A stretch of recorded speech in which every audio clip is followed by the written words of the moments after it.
All right, ladies and gentlemen, this is your 2.3.4 practice programming number 2.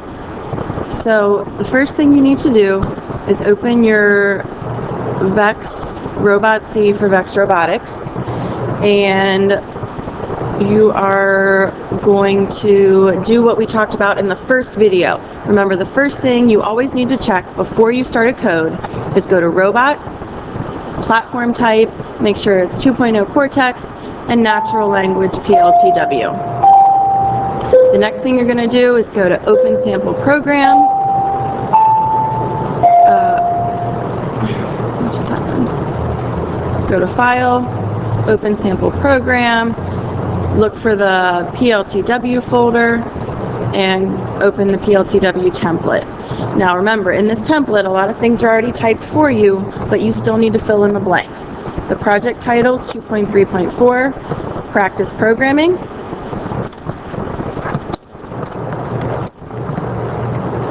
Your team member for this activity, you're solo. Remember, it's just you, so just type your name there. So after you guys typed in the project title, your team members, the date, and your section number, then we're going to type in the task description. Okay, remember the task description comes from your worksheet. So your 2.3.4 practice programming worksheet is where you get. So when you guys look at your worksheet, number 2 says turn both motors on at full power, which is 127, spinning in the same direction for 7 seconds, then stop both motors. So that's your task description. So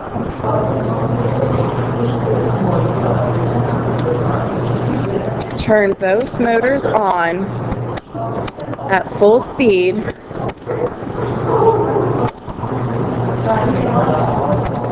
spinning in the same direction for 7 seconds, then stop both motors. Alright, after you guys type the task description, you need to break it down line by line for the pseudocode. So the first line of pseudocode, you need to break it down line by line for the pseudocode. So your first line of pseudocode is going to say turn on both motors. Your second line of code is going to say wait 7 seconds. And your last line of code is going to be to stop both motors. Okay, so you've got all of your multi-line comments good to go. Now let's save your work just to make sure you're not losing it. So go to File, Save As. Over here on the left-hand side, click where it says Computer, and you'll see a bunch of drives. One of your drives should say User Drive. So open up your user drive, and yours is going to look different than mine. That's fine. Save this code, call it 2.3.4 Practice Programming. This is number 2. Okay? Now that your work's saved, let's go ahead and start the code.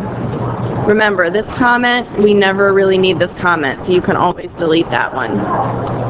So let's start the code. Go to Natural Language.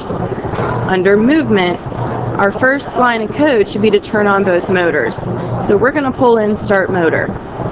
Now, since we're starting both motors at the same time, the right motor and the left motor, you're going to need 2 start motors. So we're going to do Start Motor, Start Motor.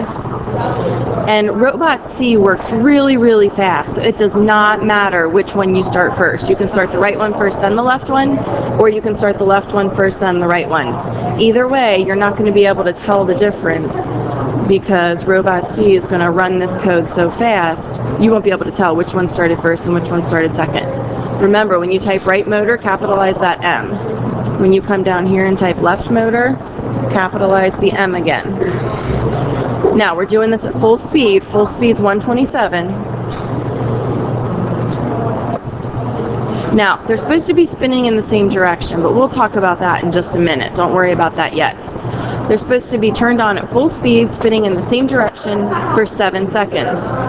To make them go for 7 seconds, we pull in a wait time. The wait time's right over here. Just drag it over. And where it says wait time, change it to 7. Now, after we turn on both motors at full speed and wait 7 seconds, we need to turn them off. So we're going to pull in a stop motor and another stop motor because we need to turn them both off. Now before, just like when it didn't matter which one we turned off first, or turned on first, it doesn't matter which one we turn off first because they're going to stop at the same time. You're not going to be able to see a difference. Robot C thinks in like milliseconds, so way faster than a second, so you won't be able to tell the difference which one turns off first. So you could do right motor, left motor, or left motor, right motor. It doesn't matter. Nobody will be able to tell the difference unless they actually look at your code. So we've got start motor, right motor, full speed, start motor, left motor, full speed, wait 7 seconds, stop motor, right motor, stop motor, left motor. So your code looks good, except for one thing. What's that code missing? Exactly, this code is missing comments. So use your 2 forward slashes. What does this line of code do? Turn on right motor at full speed.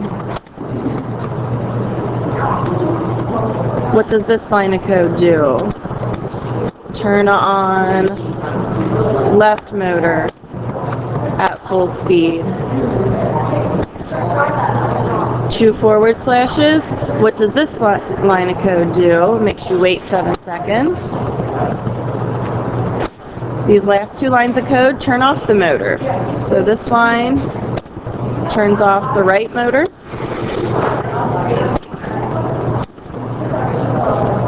And this line of code turns off the left motor. So we've got code, we've got comments. See how all the comments are green?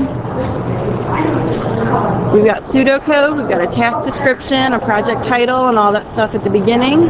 Let's compile our code and check it for errors. Oop, we got some errors.